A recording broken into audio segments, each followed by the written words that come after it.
wedding, such a pretty wedding. Melodies and looking like those stars and gazing, petty shedding, stars and gazing, petty sheds, switching bright, of course it's bright. Farmers saying, farmers fight, the contribution, never back. Simply, fabulous, delightful, such a pretty wedding, such a pretty wedding, such a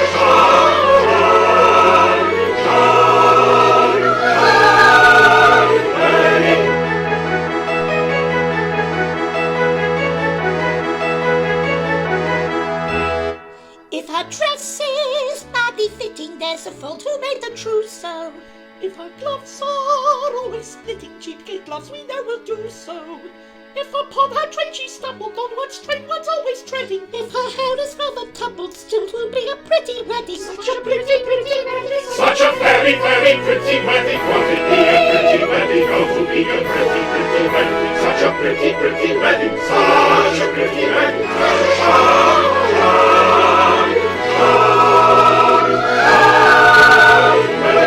Here they come, our couple lighting, on life's journey gaily started, man and maid, oh may you light it, till little sorrows you harden, man and maid, oh may you light it, till little sorrows shall harden.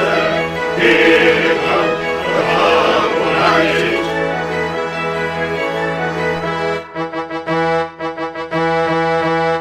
Pretty Lisa, fair and tasty, tell me now and tell me truly, haven't you been rather hasty?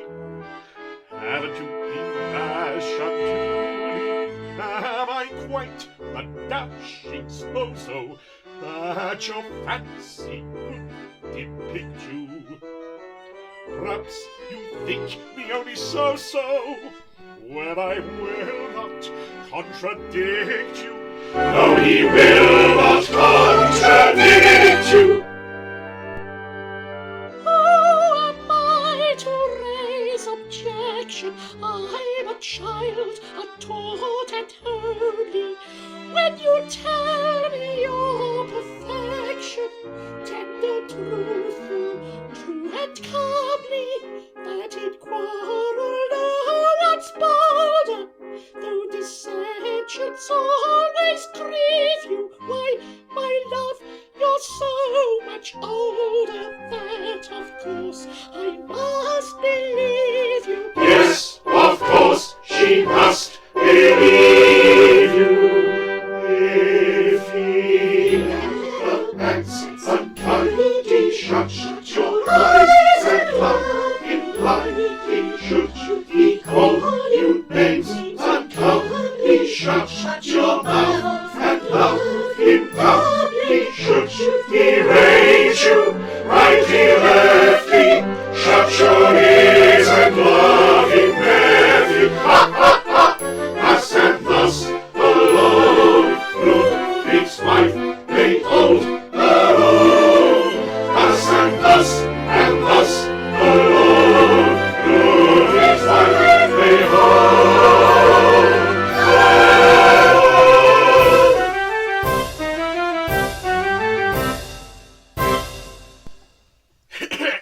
Hello. Surely I'm not late. But, dear me, you're all at breakfast. Has the wedding taken place? My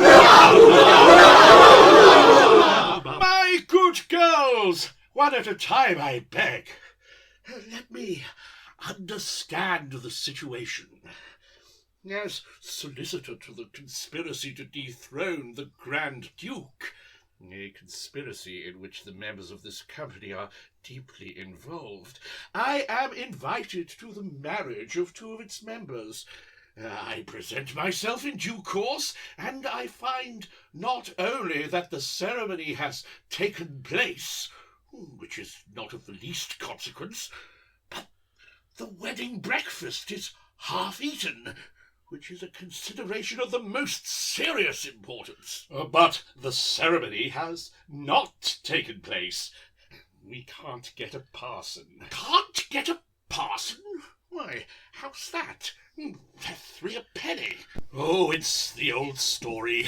The Grand Duke. It seems that the little imp has selected this, our wedding day, for a convocation of all the clergy in the town to settle the details of his approaching marriage with the enormously wealthy Baroness von Glockenfeld. And there won't be a parson to be had for love or money until 6 o'clock this evening. And as we produce our magnificent classical revival of Troilus and Cressida tonight at 7, we have no alternative but to eat our wedding breakfast before we've earned it. So sit down and make the best of it. Oh, I should like to pull his Grand Ducal ears for him, that I should.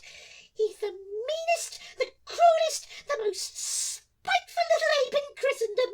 Well, we shall soon be freed from his tyranny. Tomorrow the despot is to be dethroned. Hush, rash girl. You know not what you say. Don't be absurd. We're all in it. We're all tiled here. That has nothing to do with it.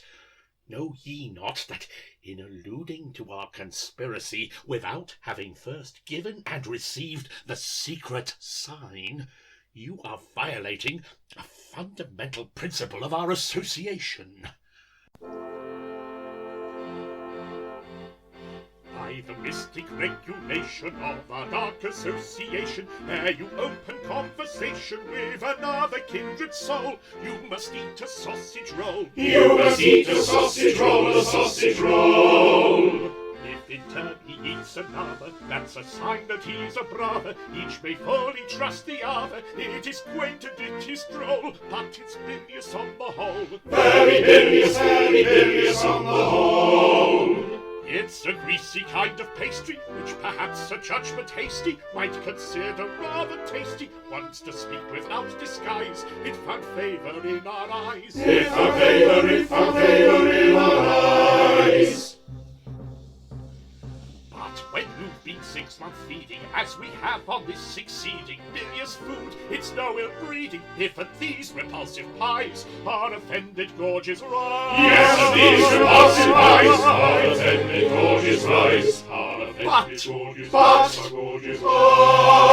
But by the mystic regulation of our dark association, ere you open conversation with another kindred soul, you must eat a sausage roll. You must eat a sausage roll, a sausage roll, a roll, a roll, a roll, a roll, a sausage roll, a roll, a roll, a sausage roll, a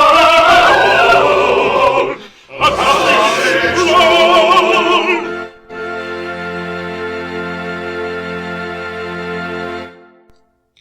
Oh, bother the secret sign.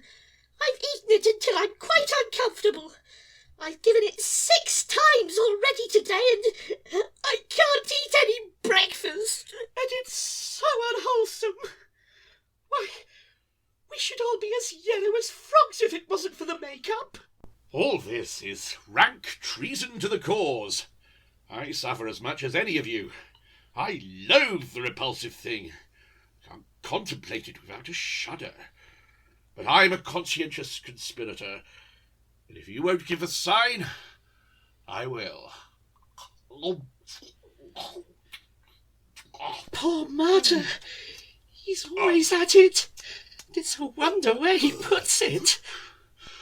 Well now, what about Troilus and Cressida? What do you play? If you'll be so obliging as to wait till I've got rid of this feeling of warm oil at the bottom of my throat, I'll tell you all about it. Thank you, my love, it's gone.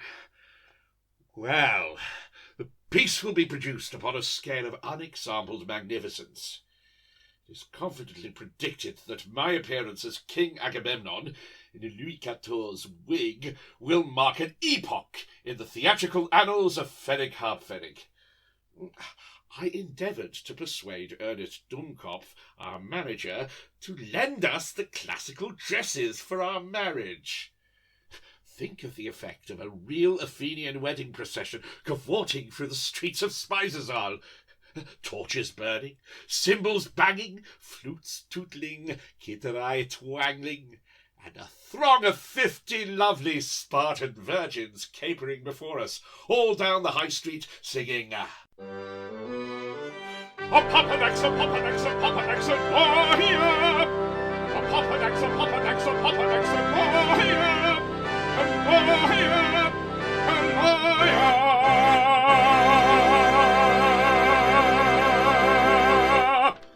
It would have been tremendous.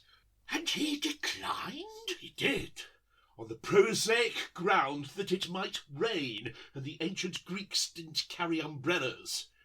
If, as is confidently expected, Ernest Dummkopf is elected to succeed the dethroned one, mark my words, he will make a mess of it. He's sure to be elected. His entire company has promised to plump for him on the understanding that all the places about the court are filled by members of his troupe, according to professional precedents. I'm sure he'll make a lovely Grand Duke. How he will stage manage the professional. And won't it make Julia Jellicoe jealous? That English woman has always rejected his advances hitherto, but now I fancy the tables will be turned and he'll reject hers. The pretentious little London cockney. There's nobody good enough for her. Bah, Ernest's a stick, a very stick. What a part it is. What a chance for an actor who is really a master of stage resource. Why, a Grand Duke of Fenwick-Harpfenwick might have a different make-up for every day in the week. Monday, touch-and-go light comedy in lavender trousers and a flaxen wig. Tuesday, irritable old uncle from India. Wednesday, heavy philanthropist with a benevolent bald. Thursday, incisive baronet with diamond ring and cigarette to show it off. Friday, slimy solicitor with clubfoot and spectacles. Saturday, escaped convict with one eye and a gulp. It's one of those parts that really gives a man a chance. Here comes Ernest Dummkopf. Now we shall know all about it. Well, what's the news? How's the election going? Oh, it's a certainty, a practical certainty. 2 of the candidates have been arrested for debt, and the third is a baby in arms. So, if you keep your promises and vote solid, I'm cocksure of election. Trust to us, but you remember the conditions. Yes, all of you shall be provided for life. Every man shall be ennobled, every lady shall have unlimited credit at the court milliners, and all salaries shall be paid weekly in advance. Oh, it's quite clear he knows how to rule a Grand Duchy. Rule a Grand Duchy? Why, my good girl, for 10 years past I've ruled a theatrical company. A man who can do that can rule anything.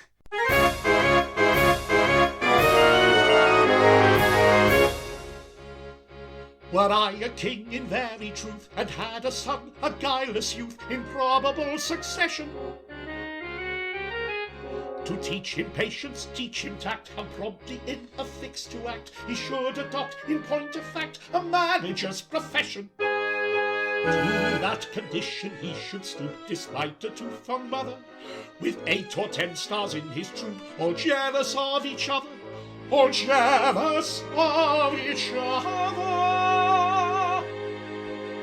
Oh, the man who could rule the theatrical crew, each member a genius and some of them too, and manage to humour them early and late, can govern this company state. Oh, the man who can rule the theatrical crew, each member a genius and some of them too, and manage to humour them early and late, can govern this state. Govern this state. Peaceful state.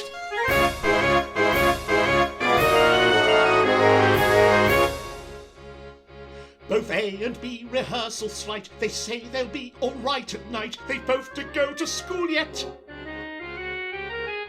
C in each act must change her dress, D will attempt to square the press, E will play Romeo unless his grandmother plays Juliet. F claims all hoydens as her rights, she's played them 30 seasons, and G must show herself in tights for 2 convincing reasons. 2 very well shamed reasons.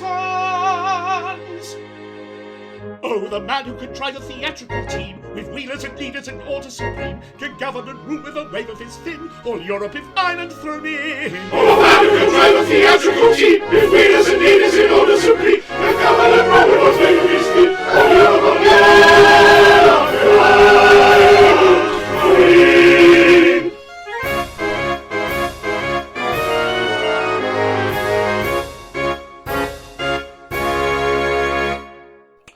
Elected by my fellow conspirators to be Grand Duke of Fenwick-Harpfenwick as soon as the contemptible little occupant of the historical throne is deposed.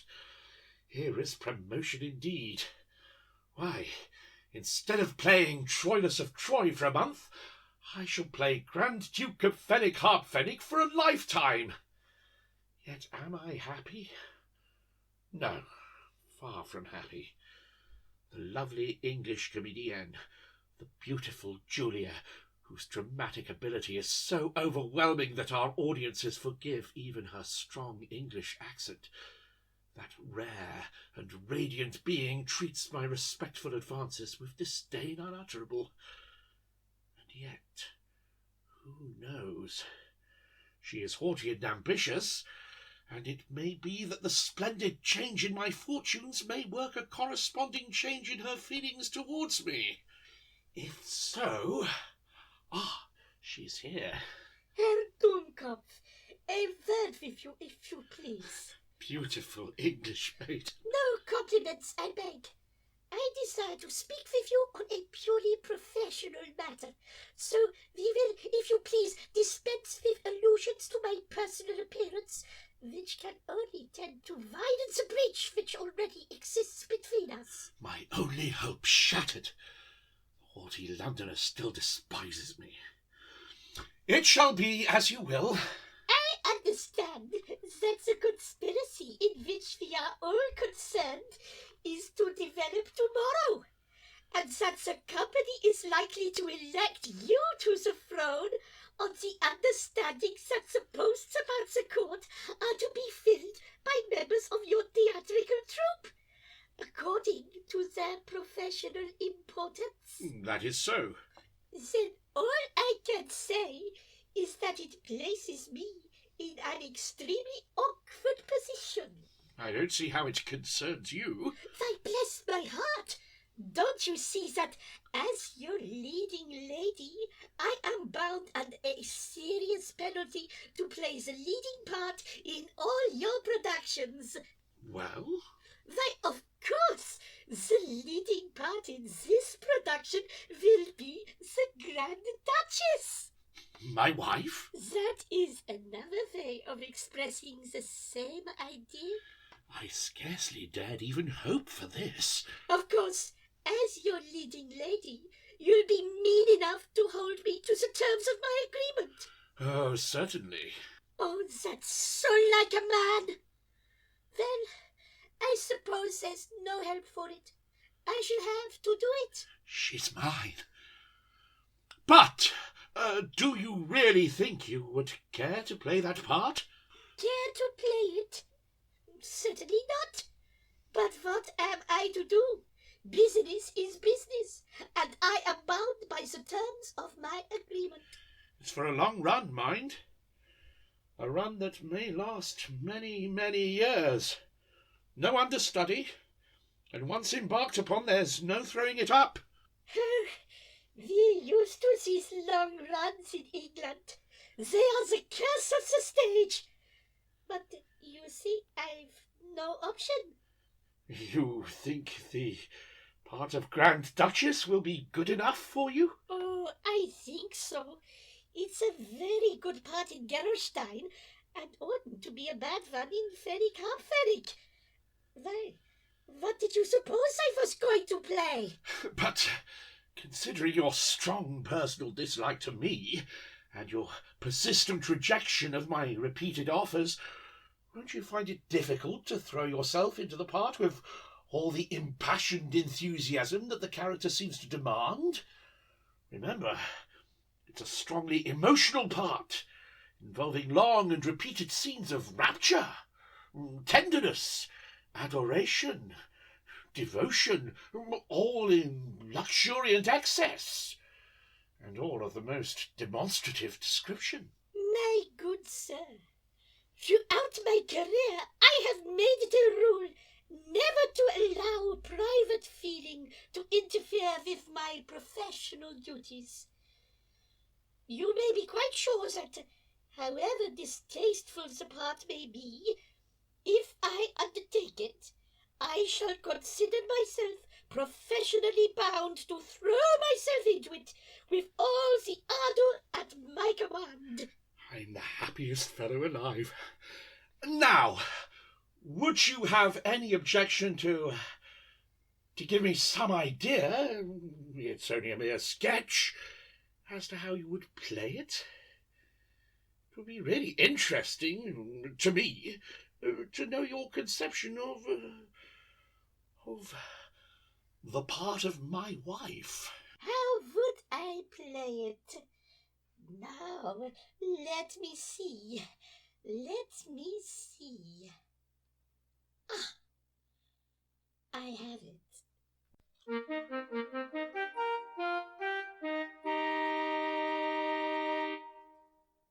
How would I play his part? The Grand Duke's bride, all rancor in my heart, I'd duly hide. I'd drive it from my recollection, and then vive a mock affection, well calculated to defy detection. That's how I'd play this part. The Grand Duke's bride, with many a winsome smile, I'd reach and woo, with gay and girlish guile, I'd frenzy you. I'd madden you with my caressing, like turtle her first love confessing, that it was mock no mortal would be guessing, with so much winsome while, I'd witch and woo. Did any other maid with you succeed? I'd pinch the forward jade, I would indeed, with jealous frenzy agitated, which would, of course, be simulated. I'd make her feel she'd never be created. I'd make her feel she'd never be created. I'd make her feel she'd never be created. Did any other maid with you succeed? And shouldst there come to me some summers hence, in all the childish glee of innocence, the babes aglow with beauty vernal, my heart would bound with joy diurnal, this sweet display of sympathy maternal, well, that would also be a mere pretense, my history or art, so you deride, that's how I play that part, the Grand Duke's bride. Oh joy, when you glowing your hearts from the rise of the curtain, thus throw themselves into their path, success is for certain. If the role you prepared to endow with such delicate touches, by the heaven above us I vow you shall be my grand duchess. If the role you're prepared to endow with such delicate touches, by the heaven above us I vow you shall be.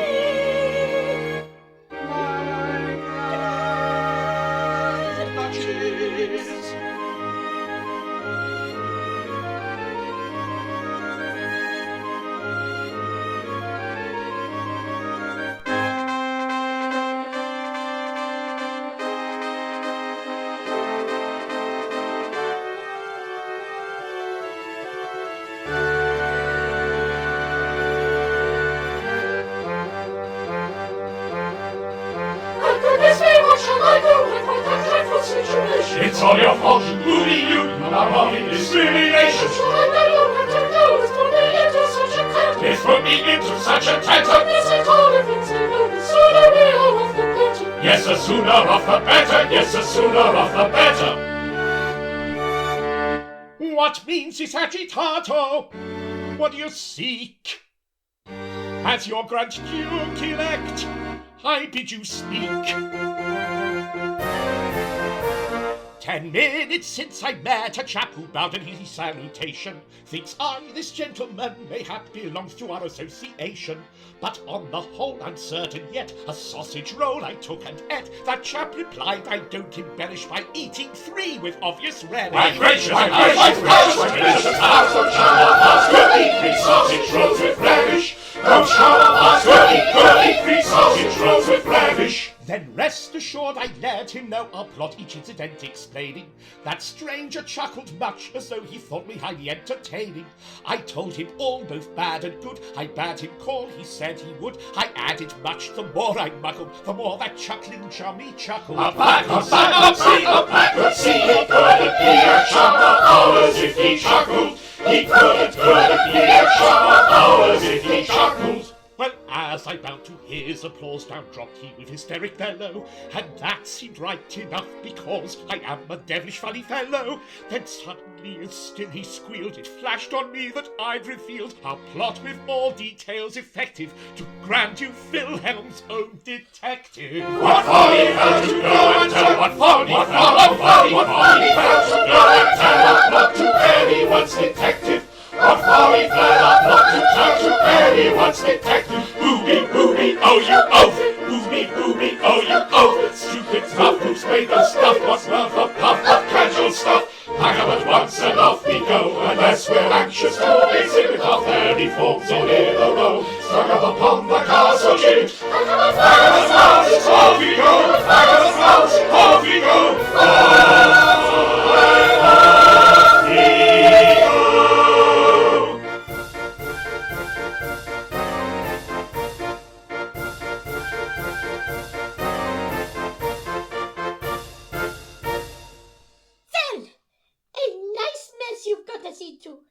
There's an end of our precious plot. On up, pop, fizzing, bang, done for. Yes, but fancy my choosing the Grand Duke's private detective, of all men, to make a confidant of. When you come to think of it, it's really devilish funny. When you come to think of it, it's extremely injudicious to admit into a conspiracy every pudding-headed baboon who presents himself. Yes, I should never do that. If I were chairman of this gang, I should hesitate to enroll any baboon who couldn't produce satisfactory credentials for his last zoological garden. Ludwig is far from being a baboon. Poor boy, he could not help giving us away. It's his trusting nature. He was deceived. His trusting nature? Oh, I should like to talk to you in my own language for 5 minutes. Only 5 minutes. I know some good, strong, energetic English remarks that would shrivel your trusting nature into raisins. Or you wouldn't understand them. Here we perceive one of the disadvantages of a neglected education.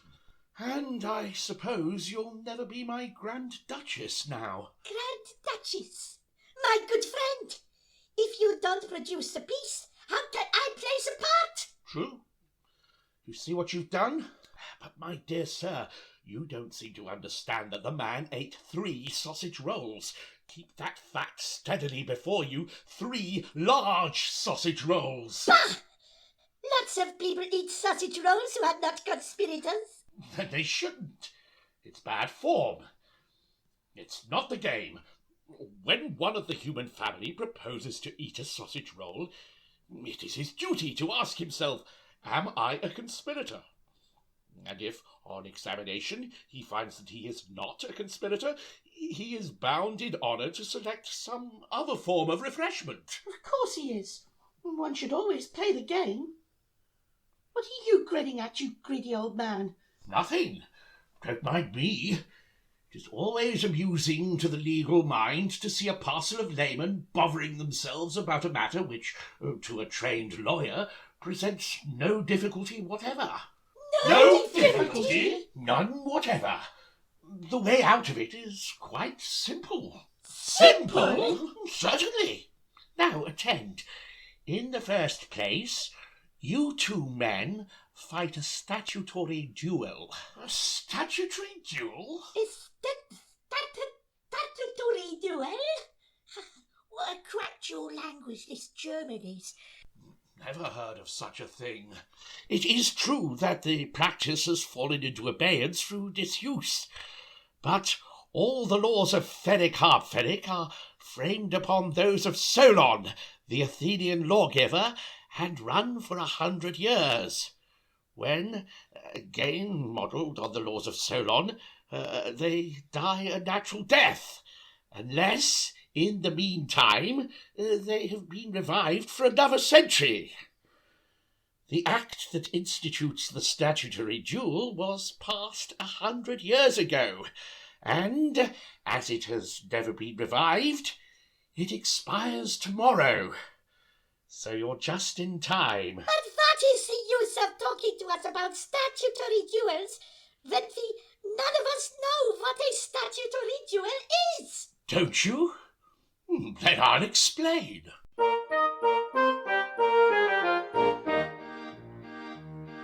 About a century since, the code of the duello to sudden death for want of breath sent many a strapping fellow. The then presiding prince, who useless bloodshed hated, he passed an act short and compact, which may be briefly stated. Unlike the complicated laws a parliamentary draftsman draws, it may be briefly stated. We know the complicated laws a parliamentary draftsman draws cannot be briefly stated.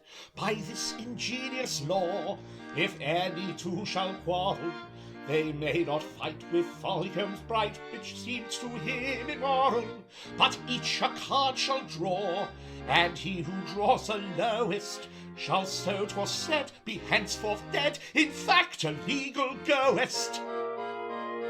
When exigence of rhyme compels, orthography forgoes her spells, and ghost is written goest. With what an emphasis he goes upon orthography and spells that high of the lowest.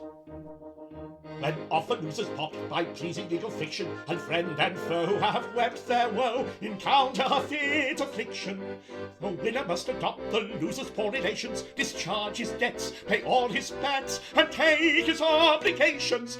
The winner must adopt the loser's poor relations, discharge his debts, pay all his bets, discharge his debts, pay all his bets, and take his obligations. In short, to briefly sum the case, the winner takes the loser's place with all its obligations. How neatly lawyers state a case, the winner takes the loser's place with all its obligations. How neatly state a case, the winner takes the loser's place. The winner takes the loser's place with all its obligations.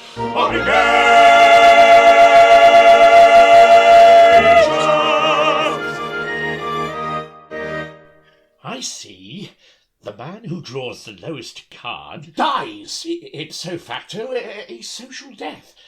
He loses all his civil rights, his identity disappears, the revising barrister expunges his name from the list of voters, and the winner takes his place, whatever it may be, discharges all his functions, and adopts all his responsibilities.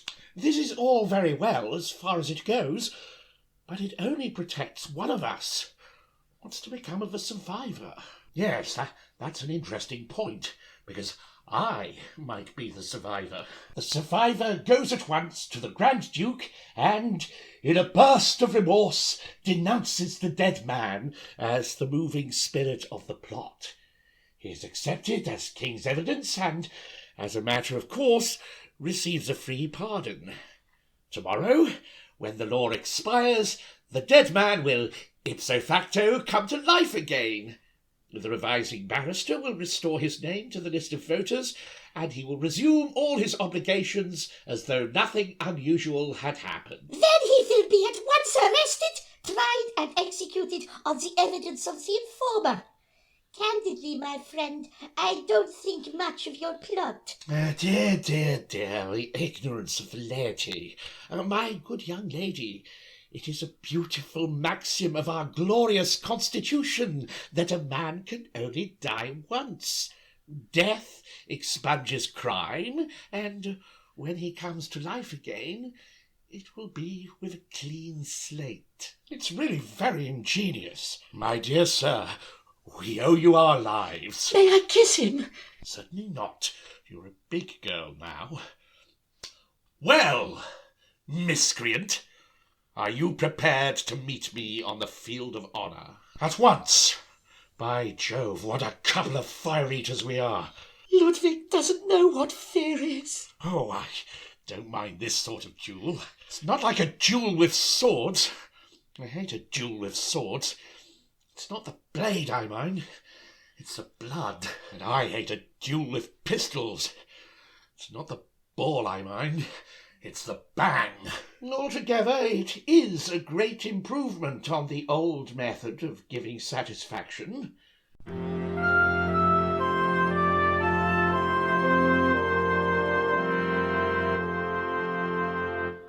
Strange the view some people hold, through your first sparks, then they fight for both are old. Rage of both is uncontrolled, no suspicion can hold. Prithee, where's the moral? Ding, ding, dong, ding, dong, dong. Ding, ding, dong, ding, dong, dong. There's an end to further action, and his father's transaction is described as satisfaction. Ha ha, satisfaction. Ding, dong.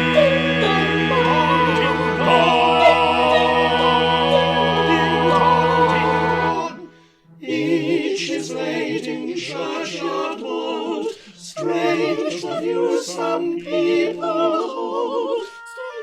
Strange the views. Strange the view some people hold. Strange, oh, strange views. And the method which of course was it's a plan that we exalt. Sing thy virtues manifold, better than we find at all. That we do. Sing, sing, song, sing, song, song. Sing, sing, song, sing, song, song. So pistol either uses, playing card he lightly chooses, and the loser simply loses. Ha ha, ha ha, simply loses. Sing, song, sing, song.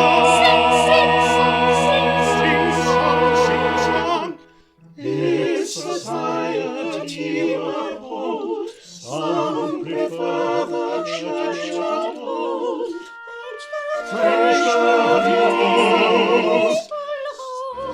Strange the views some people hold. Strange, oh strange. Ding, ding, dong, ding, dong, dong. Ding, ding, dong, ding, dong, dong. Dong,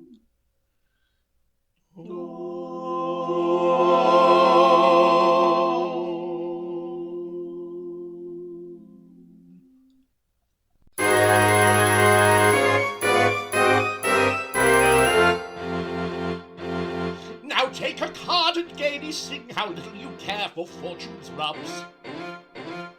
Hurrah, hurrah, I've drawn a king! King! I've drawn a king! See hearts and diamonds, spades and clubs, see hearts and diamonds, spades and clubs. How strange a thing, he's drawn a king, and an excellent card is a clubs and spades. Sing diamonds, hearts and spades and clubs. Diamonds, hearts and clubs and spades. Sing hearts and diamonds, spades and clubs. Sing diamonds, hearts and clubs and spades. Sing hearts and diamonds, spades and clubs. Sing hearts and spades.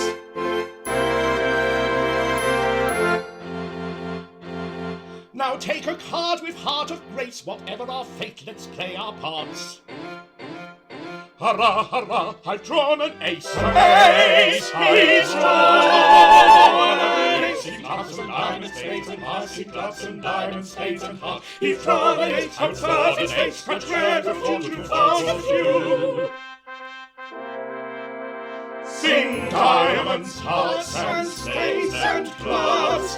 Diamonds, hearts and clubs and spades. Sing hearts and diamonds, spades and clubs. Sing diamonds, hearts and clubs and spades. Sing hearts and diamonds, spades and clubs. Sing hearts and spades.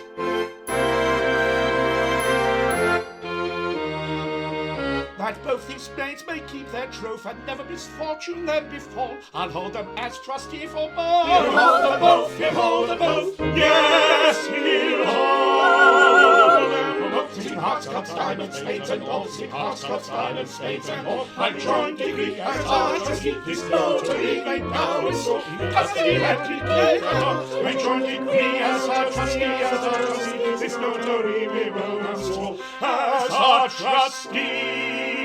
Sing diamonds, hearts and spades and clubs.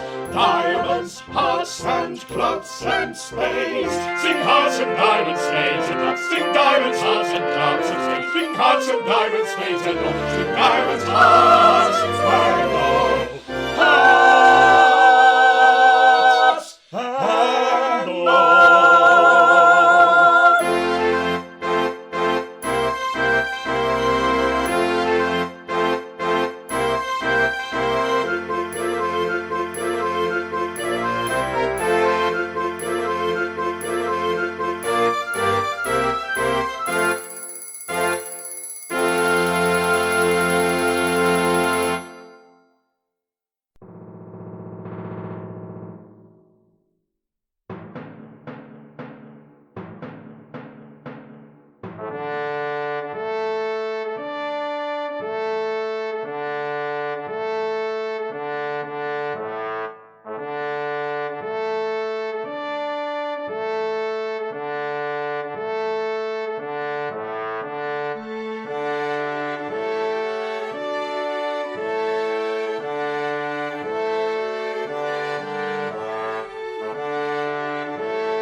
Good Grand Duke of Fairy, though in his own opinion very, very big, in point of fact he's nothing but a miserable prig. He's a good Grand Duke of Fairy,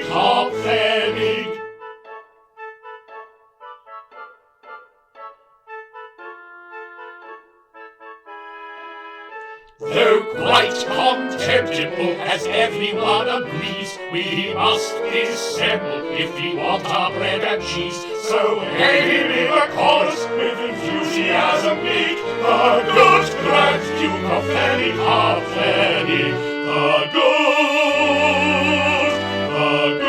Grand Duke of Fairy,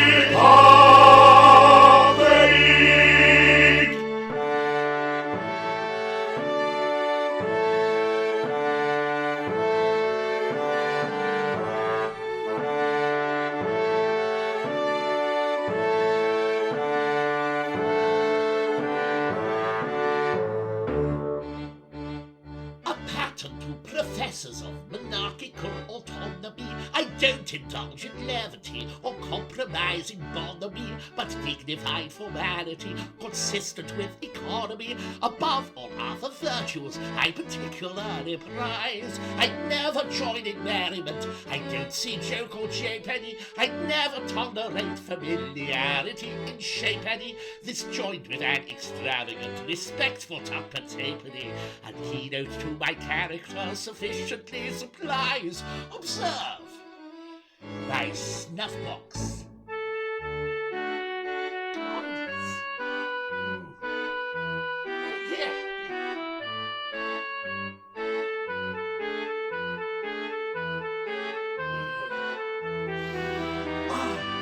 This incident a keynote to my character supplies. I weigh out tea and sugar with precision mathematical. Instead of mere a penny each, my orders are emphatical. Extravagance unpardonable, any more than that I call. But on the other hand, my ducal dignity to keep, or courtly ceremonial, to put it comprehensively, I rigidly insist upon, but not, I hope, offensively, whenever ceremonial can be practiced inexpensively. And when you come to think of it, it's really very cheap. Observe my handkerchief.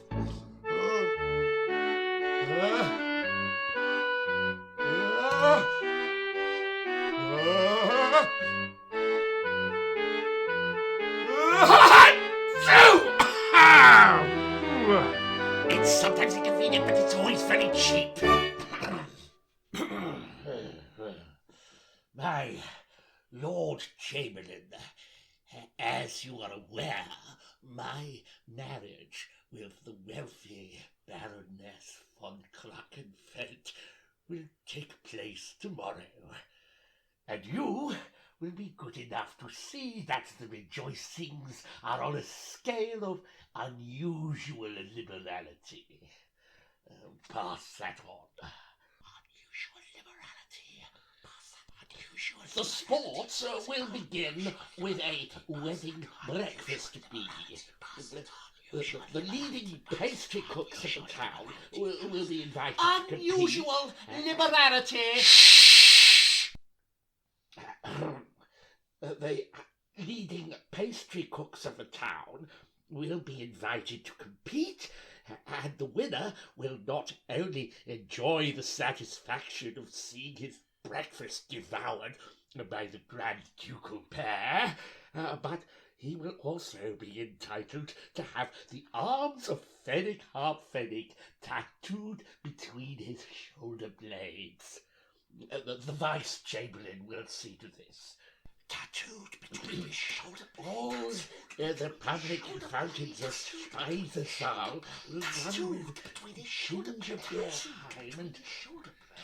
Tattooed between his shoulder blades? I said all the public fountains of Speisesaal will run with ginger beerheim and currant wine milk at the public expense. The Assistant Vice Chamberlain will see to this. At the public expense. At night, everybody will illuminate. At the public expense? Shh! And as I have no desire to tax the public funds unduly, this will be done at the inhabitants' private expense. The Deputy Assistant Vice Chamberlain will see to this. At the inhabitants' all my Grand Ducal subjects will wear new clothes. At the inhabitants' private expense? Shh! I said all my Grand Ducal subjects will wear new clothes, and the Sub-Deputy Assistant Vice Chamberlain will collect the usual commission on all sales. Commission? Commission? Shh! Wedding presents, which on this occasion should be on a scale of extraordinary magnificence, will be received at the palace at any hour of the 24, and The temporary sub-deputy assistant vice-chamberlain will sit up all night for this purpose. All night? All night? The entire population will be commanded to enjoy themselves, and with this view, the acting temporary sub-deputy assistant vice-chamberlain will sing comic songs in the marketplace from noon till nightfall. Comic songs?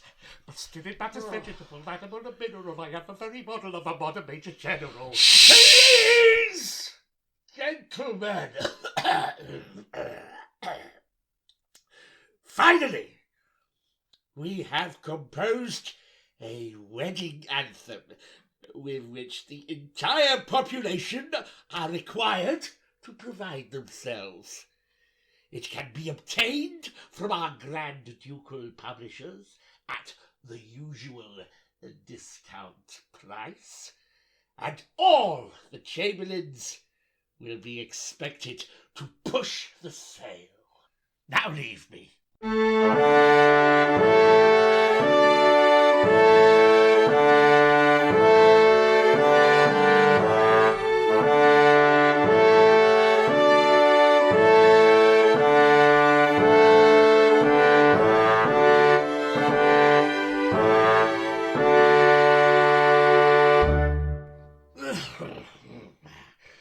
I don't feel at all comfortable.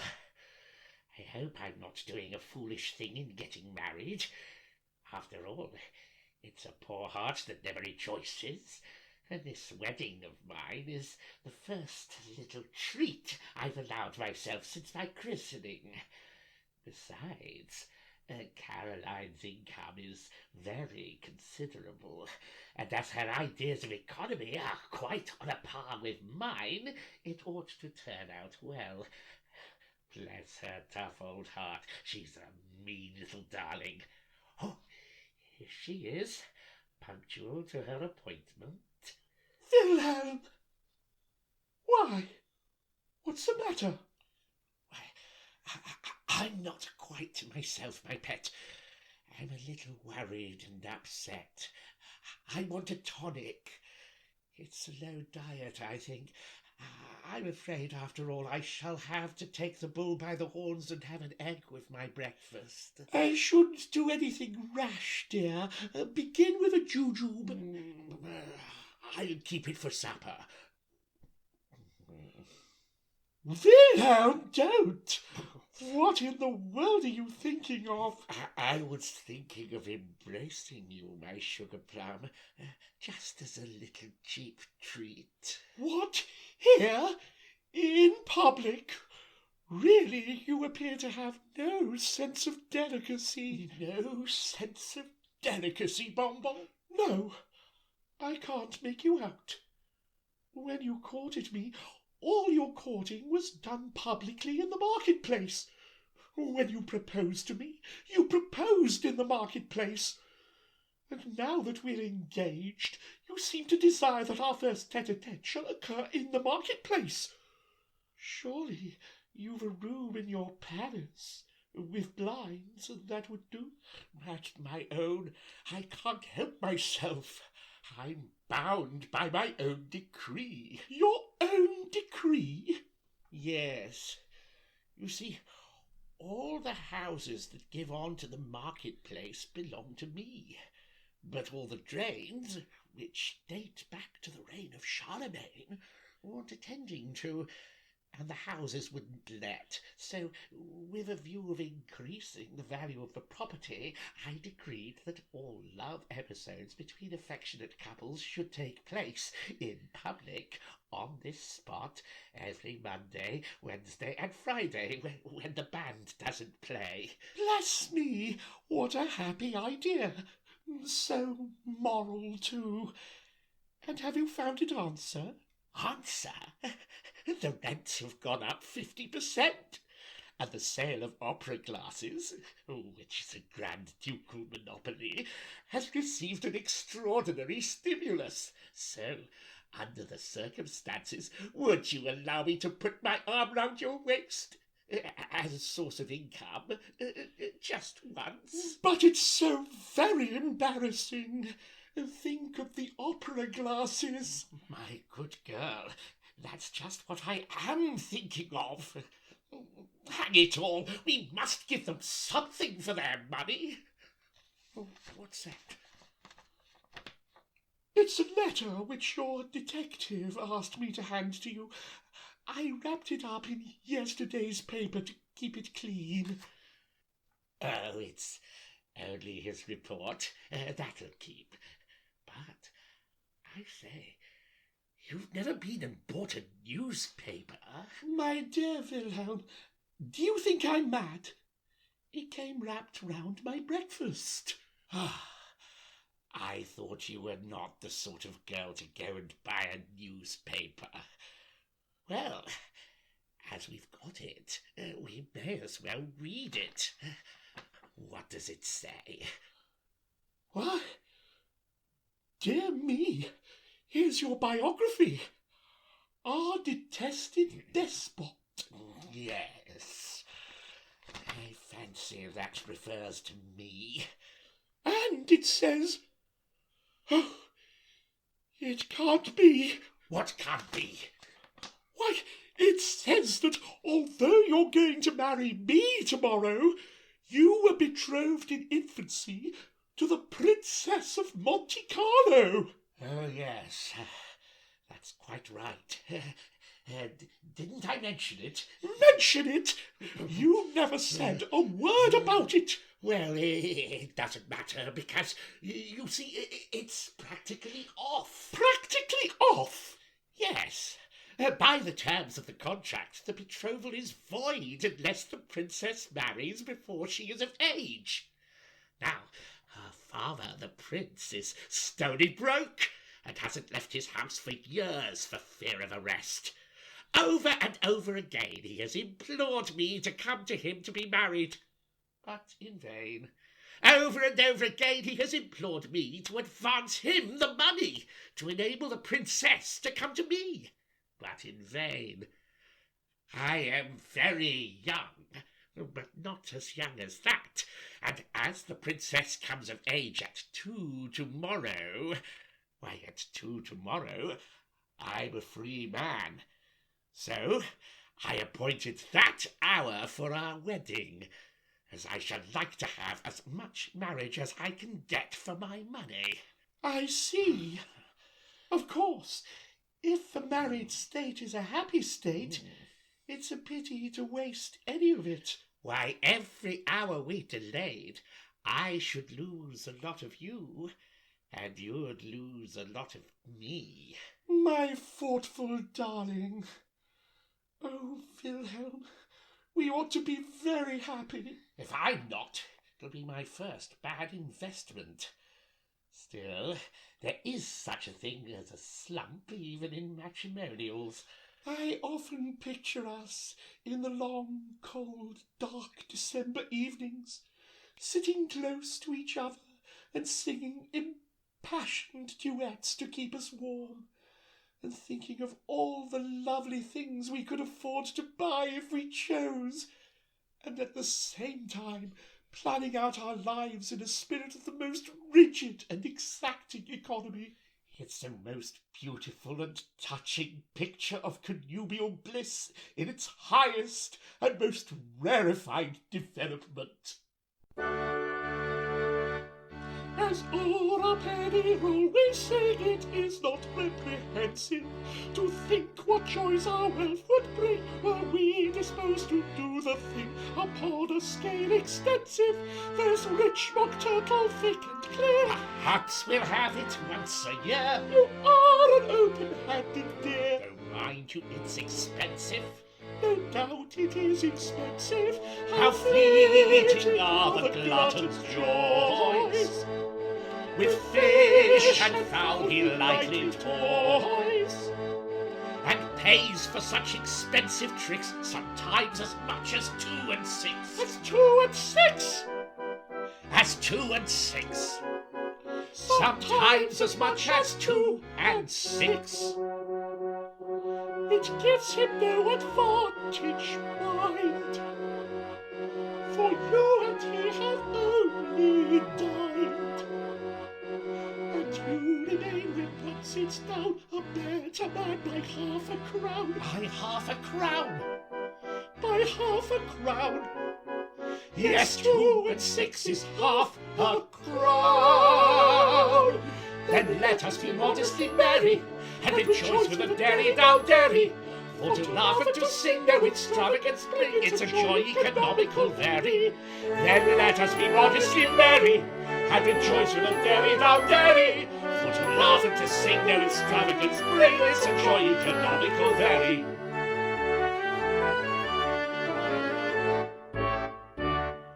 Although, as you're of course aware, I never tried to hide it. I moisten my insipid fare with water which I can't bear. Nor I can't abide it. This pleasing fact our souls would share with £50,000 a year. We can't indulge in table beer. Get out! We could, I've tried it. Yes, yes, of course you've tried it. Oh, he who has an income clear of £50,000 a year can purchase all his fancy loves, conspicuous hats, 2 shilling gloves, 2 shilling gloves. 2 shilling gloves.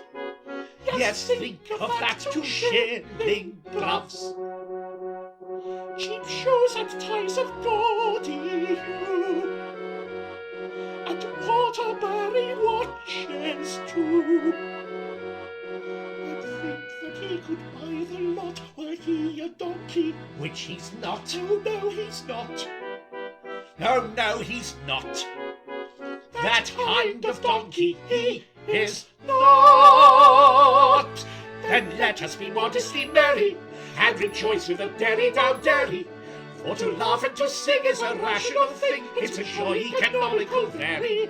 Then let us be modestly merry, and rejoice with a derry down derry. For to laugh and to sing is a rational thing, it's a joy economical very.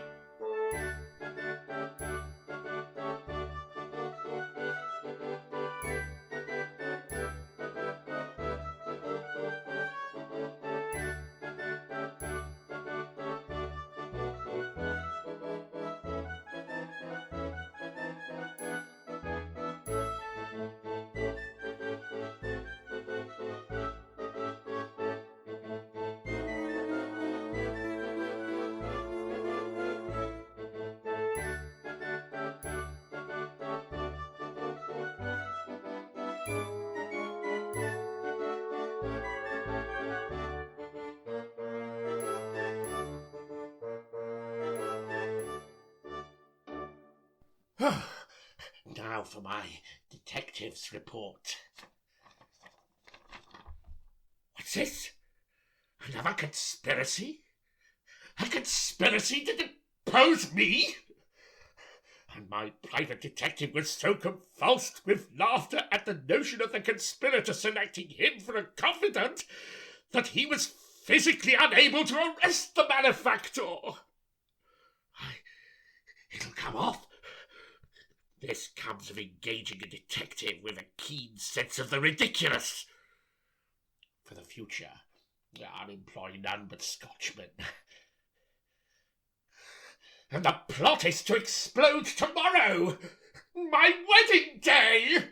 Oh, Caroline, Caroline. Oh, this is perfectly frightful. What's to be done? I don't know. I ought to keep cool and think, but you can't think when your veins are full of hot soda water, and your brain's fizzing like a firework, and all your faculties are jumbled in a perfect whirlpool of publication. I'm going to be ill. I know I am. I've been living too low, and I'm going to be very ill indeed.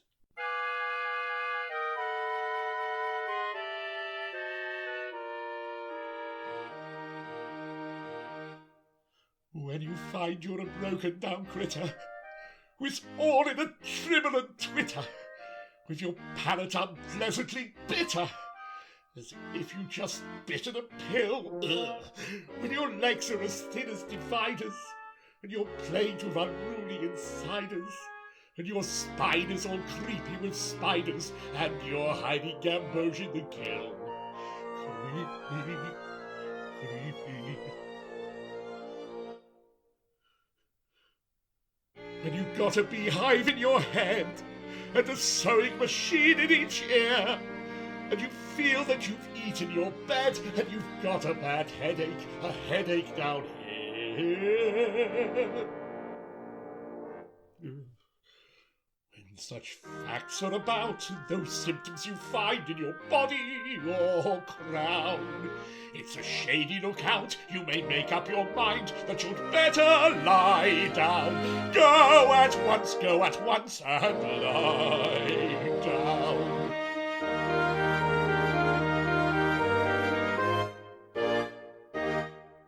When your lips are all smeary like tallow, and your tongue is decidedly yellow, with a pint of warm oil in your swallow, and a pound of tin tacks in your chest, when you're down in the mouth with the vapours, and all over your Morris wallpapers, black beetles are cutting their capers, and crawly things never at rest.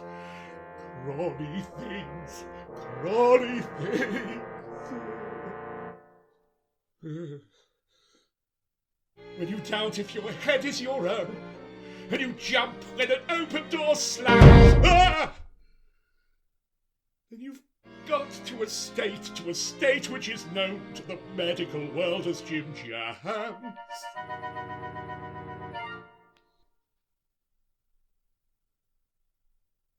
If such symptoms you find in your body or head, they're not easy to quell. You may make up your mind you are better in bed, for you're not at all well. No, you're not at all well, not at all well.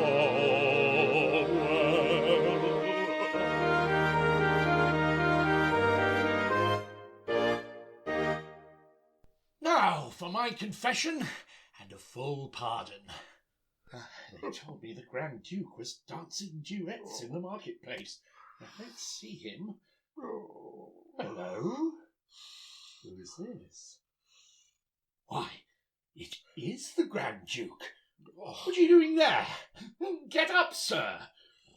Who are you, sir, who presume to address me in person? Anything to communicate? You must fling yourself at the feet of my acting temporary sub-deputy assistant vice-chamberlain, who will fling himself at the feet of his immediate superior, and so on, with successive foot-flingings through the various grades. Your communication will, in course of time, come to my august knowledge. But when I inform your Highness that in me you see the most unhappy, the most unfortunate, the most completely miserable man in your whole dominion, you, the most miserable man in my whole dominion, how can you have the face to stand there and say such a thing? Why, look at me! Look at me! Oh, I wouldn't be a crybaby. A crybaby? If you had just been told that you were going to be deposed tomorrow, and perhaps blown up with dynamite for all I know, wouldn't you be a crybaby? I do declare, if I could only hit upon some cheap and painless method of putting an end to an existence which has become insupportable, I would unhesitatingly adopt it. You would? I see a magnificent way out of this. By Jupiter, I'll try it.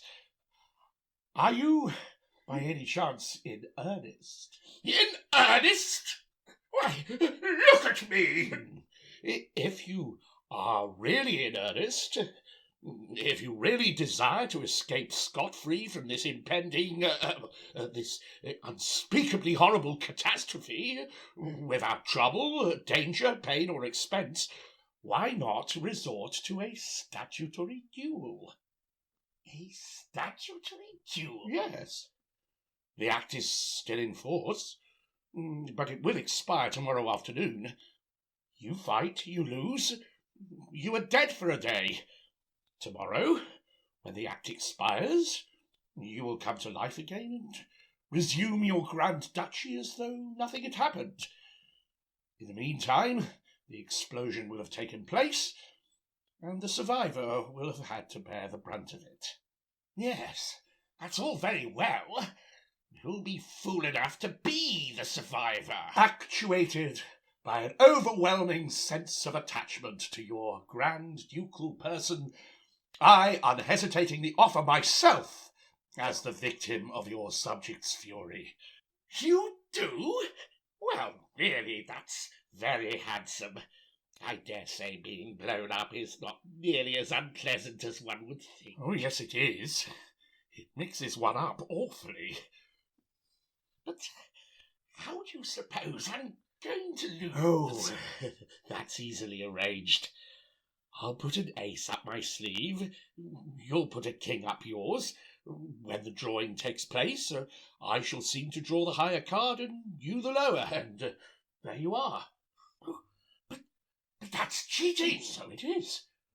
I never thought of that. Not that I mind. But I say, you won't take an unfair advantage of your day of office. You won't go tipping people or squandering my little savings in fireworks or any nonsense of that sort. I am hurt, really hurt by the suggestion.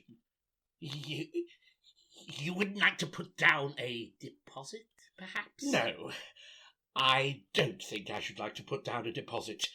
Or give a guarantee? A guarantee would be equally open to objection.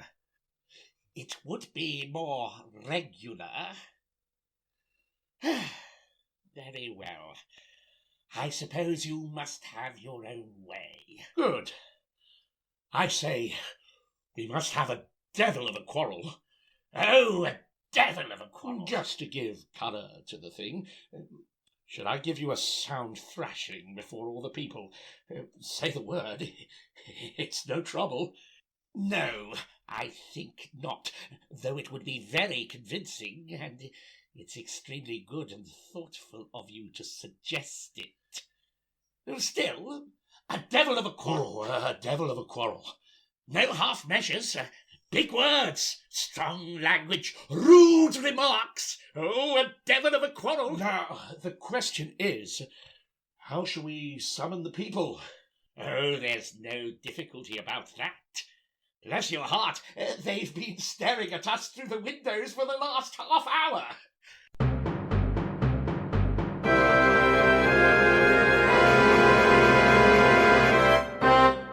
Come hither, all you people, when you hear the faithful news. For the pretty women weep, all men will shiver in their shoes, And they'll all cry, Lord, defend us, when they learn the fact tremendous, that to give his man his gruel, in a statutory duel, this plebeian man of shoddy, this contemptible nobody, your Grand Duke does not refuse.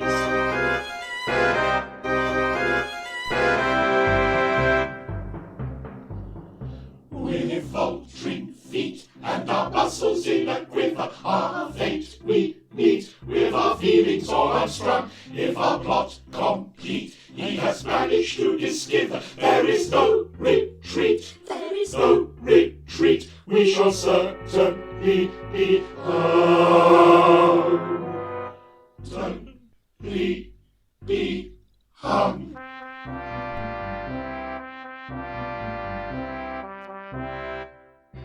Now you begin and pitch it strong. Walk into me abusively.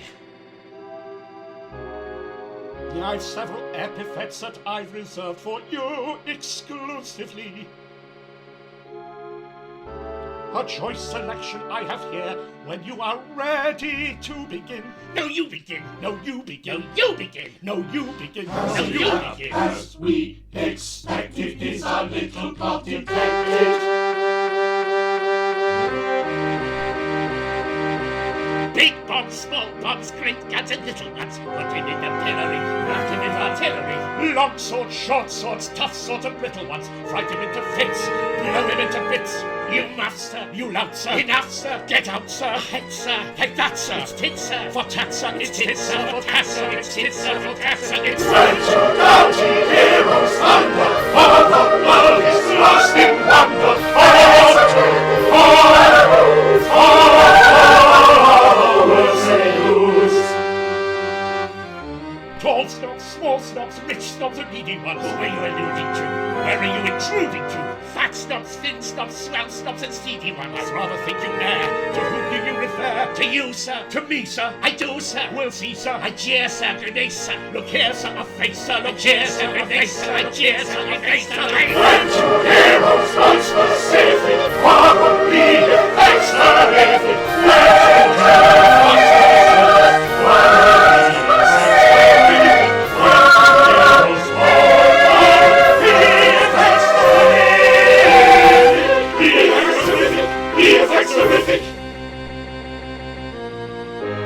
He has insulted. He has insulted me. In a breath and in a breath. Day we fight. This day we fight. A duel to the death. You mean, of course, a duel. Verbum sat. A statutory duel. What is that? According to established legal uses, a card each peaceable disputant chooses. Dead as a doornail is a dog who loses. The winner steps into the dead man's shoes. Dead as a doornail is a dog who loses. The winner steps into the dead man's shoes. Agreed, agreed, Agreed. Come, the pack, behold it here. I'm on the rack, I quake with fear. First draw to you, if that's the case. Behold the king! Behold the ace! And when you have horses, so as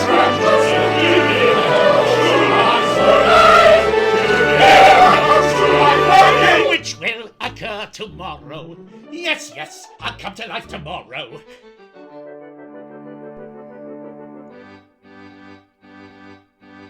My good Grand Duke, farewell, a pleasant journey very, to your convenient cell in yonder cemetery. Though malcontents abuse you, we're much distressed to lose you. You were, when you were living, so liberal, so forgiving, so merciful, so gentle, so highly ornamental. And now that you've departed, you leave us broken-hearted. Yes, truly, truly, truly, truly, truly broken-hearted. Yes, truly, truly, truly broken-hearted. We're truly broken-hearted. Truly, truly broken-hearted. We're truly broken-hearted. We're truly broken-hearted.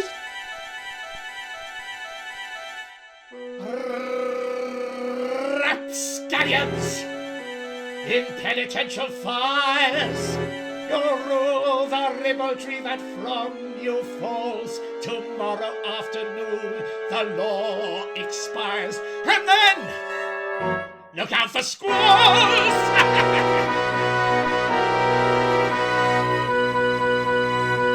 Give thanks to labor fate, I misty fortune slay. Our Lord, the guides of hell state, our one delightful day. We hail you, sir, we greet you, sir, we hail you, sir, we treat you, sir, our Lord, and our thanks to thee, our one delightful day.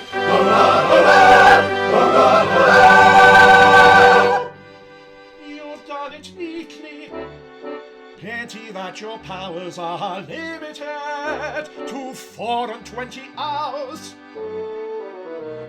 No matter, though the time will quickly run, in hours 24 much may be done.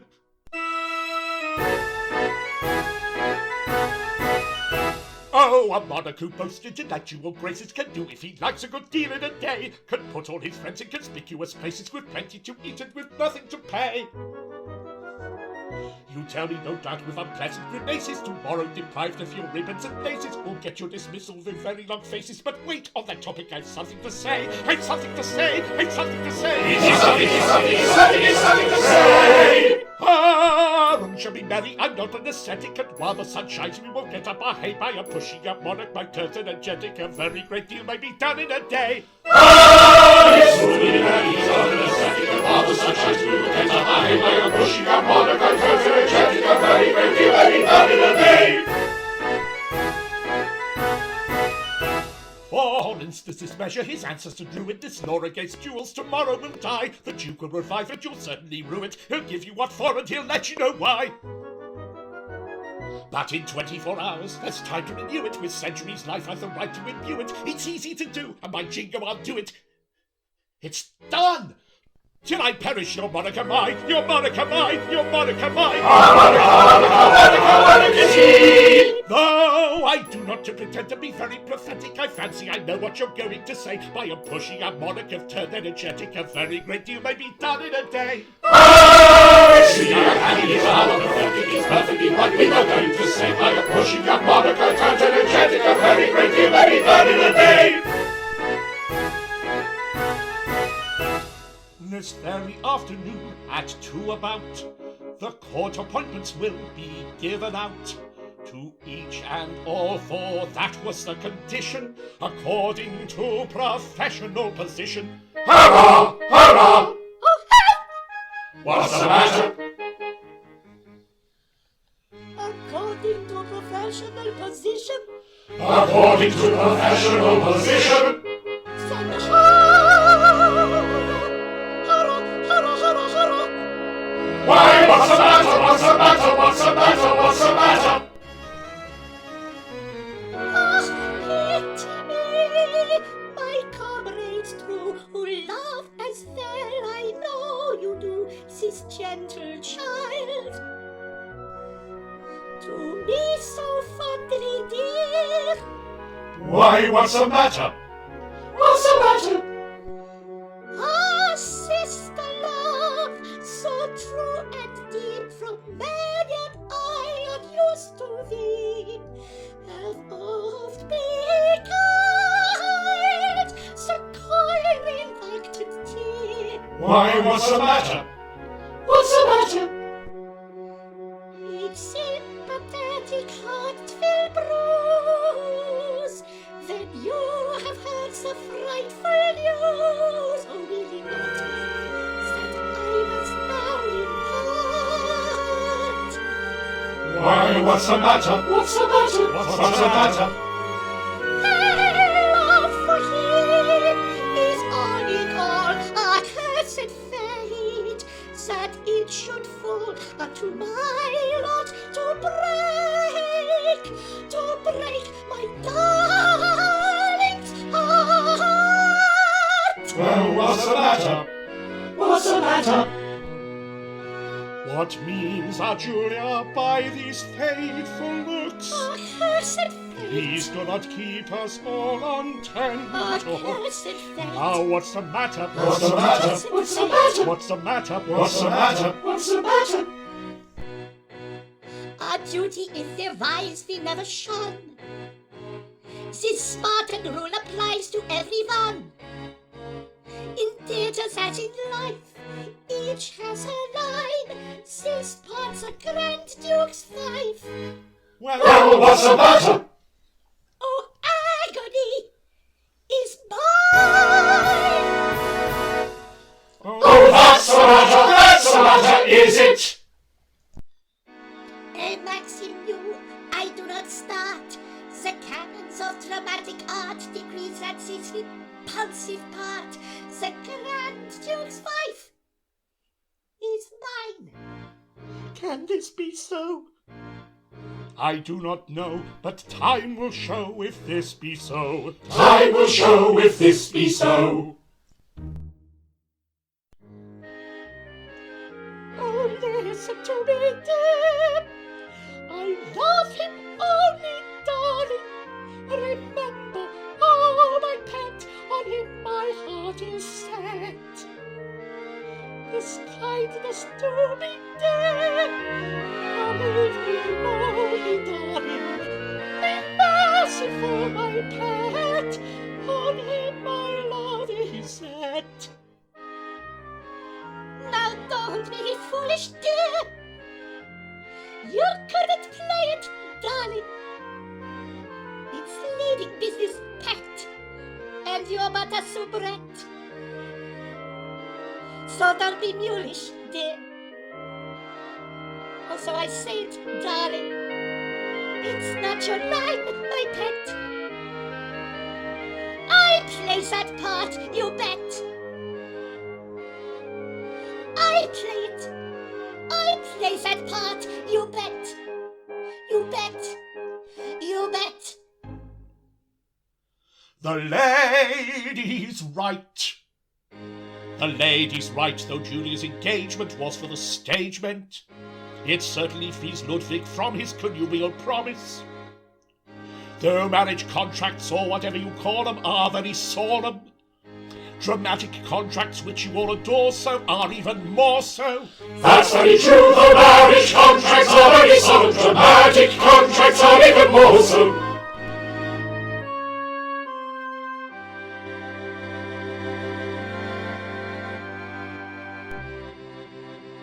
The die is cast, my hopes have perished. Farewell, O past, too bright to last, yet fondly cherished. My light has fled, my hope is dead. It's to be spoken. My day is now. The day is light. Is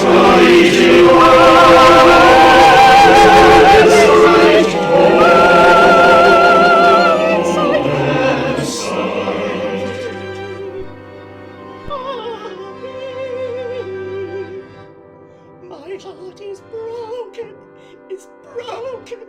my heart is broken.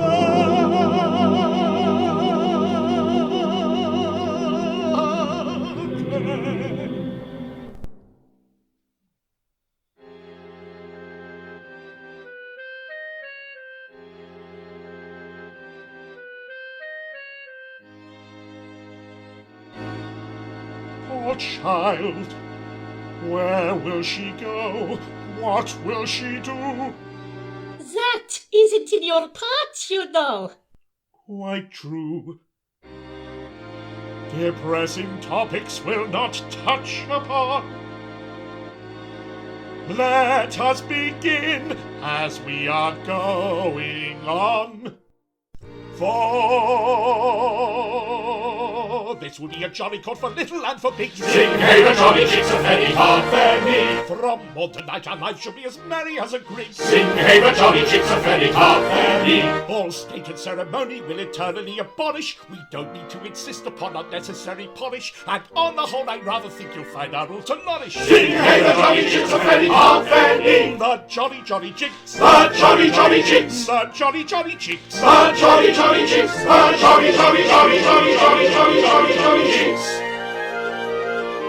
For this will be a jolly for the little and for big. Sing hey the jolly jigs of Fanny Hart Fanny. From morn to night our life shall be as merry as a grig. Sing hey the jolly jigs of Fanny Hart Fanny.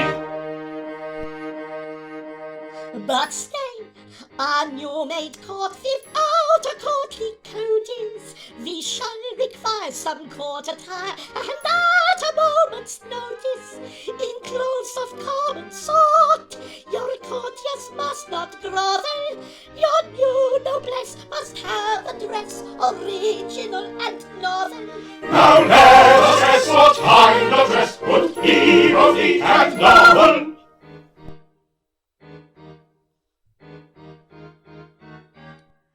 All Athens, let's exue the necessary dresses, correct and true and all brand new, the company possesses. Henceforth our court costume shall live in song and story, for we'll embrace the dead old days of Athens in her glory. Yes, let's embrace the dead old days of Athens in her glory. Hurrah, hurrah, hurrah, hurrah, agreed, agreed, agreed. For this will be a jolly court for little and for big. Sing hey the jolly jinks of penny company. From morn to night our life shall be as merry as a grig. Sing hey the jolly jinks of penny company.